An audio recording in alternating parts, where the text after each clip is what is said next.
Good afternoon, welcome to GrainTV. It's January 22nd, 2014. I'm Logan Burgess. To my right here is Cody Bills to help break down a very quiet Wednesday in the grain market, much different than what we saw yesterday. Let's jump into the quotes here and see where the grains closed out the trade session. Corn was up 1.25 pennies, soybeans off 1 penny, Chicago wheat down 1 penny, and we had Kansas City wheat trading up 3.5 cents, showing a little bit of relative strength there. One thing that was helping out the hard red winter wheat contract was a good export sale reported to the Iraqis. 50,000 metric tons there. So you combine that sale with some of the cold weather that we've been talking about here recently, and that seemed to be supporting Kansas City wheat a bit. You know, Cody, this cold weather phenomenon is something that's been getting a lot of attention in the trade. How exactly is that affecting the corn and soybean market? Well, it's doing a couple things. One, I think it's supporting soybeans in the fact that the cold weather, I think, is causing expectation that cattle are going to burn more energy, and as a result has been able to support the meal market a little bit.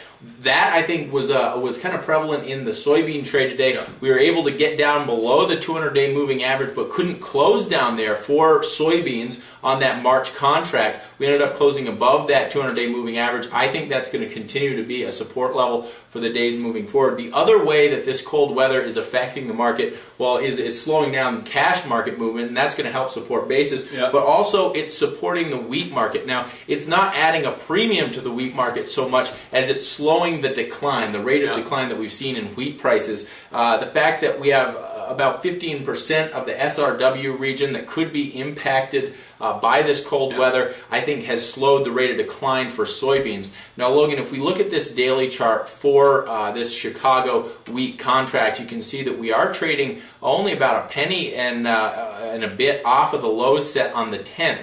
Do you suspect that we'll be able to go through those lows here in the coming days? You know, I really think that they are going to be tested. As you said, in the last couple of days, this market's been supported by the very big cold front that's moving down from the north. And I think once this cold front is kind of behind us, temperatures are expected to warm up here over the next 2 or 3 weeks. I think that traders are going to begin to focus once again on the numbers that we got out from the USDA in January, which showed very large U.S. and global ending stocks of wheat. To answer your question, yes, I do think it's going to be tested here in the days to come, and I wouldn't be surprised if, based on kind of the technical reaction following the report and the fundamentals of this market, if we were able to push lower below those lows on report day. And keep an eye out, we could have a lot of traders placing sell stop orders right below there. That's certainly an area, if you're long this market, you might want to get out once we started to make a move lower. So keep an eye on that here in the days to come. A big driver, though, of the market here in the remaining days of this week is going to be the export sales report. As we know, we had pretty good export sales last week reported. We'll have to see if it can continue here. Thanks a lot for joining us on GrainTV to wrap up the trade on a Wednesday.